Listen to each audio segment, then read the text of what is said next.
lot of the work I've done over the last decade has been from the perspective of a patient advocate. I've been in the patient advocate community for more than 2 decades. And so I feel like I have some pulse on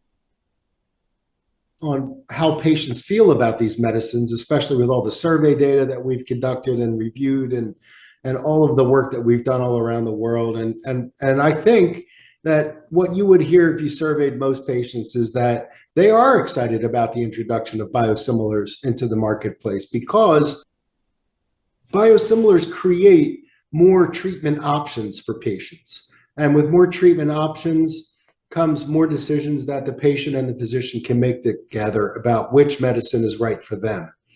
And it also serves as a reduction of overall healthcare expenses. And so one of the things that we've seen in Europe, where the countries track the savings from introducing biosimilars into a marketplace, and where they track the reinvestments of those savings, more patients gained access to the treatment because of the savings of the introduction of biosimilars. So that's the promise of biosimilars. Because as a patient, why would I want to take something that's relatively new versus the original product that's been out for maybe 10 or 15 or 20 years? There's got to be a little bit of skin in the game for the patient to take a relatively new medicine that has been studied and has been approved by regulators, but it just doesn't have the volumes and volumes of research that's been done over the years. And so, patients have to feel that these biosimilars are safe and that they're effective and that they're good for them, and that they're not a bad thing. And so there's an educational piece that has to go along with the introduction of biosimilars. There's transparency that has to go along so that patients don't feel the governments are pushing these things and telling them what to take, and that, or worse yet, not telling them what they're taking.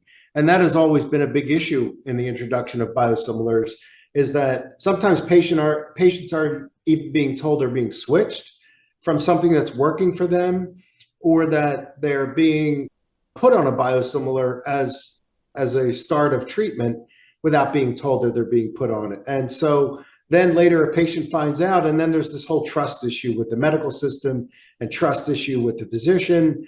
And it's just easier if everybody's open and upfront at the beginning, that we're transparent about what a patient is getting and why they're getting it. And that, I believe, leads to greater uptake of biosimilars. And that's what we want. We want biosimilars to succeed. We want this to be a success story. In order for that to happen, then we've got to continue to not only have transparency, as I've said, but as Michael has said, we have to maintain high standards of approval.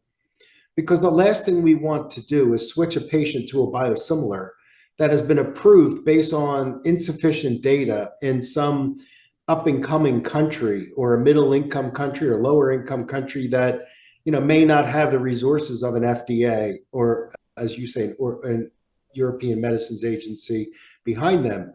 But if you start lowering those standards, not only is it insulting to the people of those communities that they should have an inferior set of standards for approval in their countries, but it's unsafe. Not only unsafe for them, but it's unsafe for the whole biosimilars market. Because if a problem happens somewhere in the world, the media is not going to say, oh, well, it's a little different in Colombia because they lower this.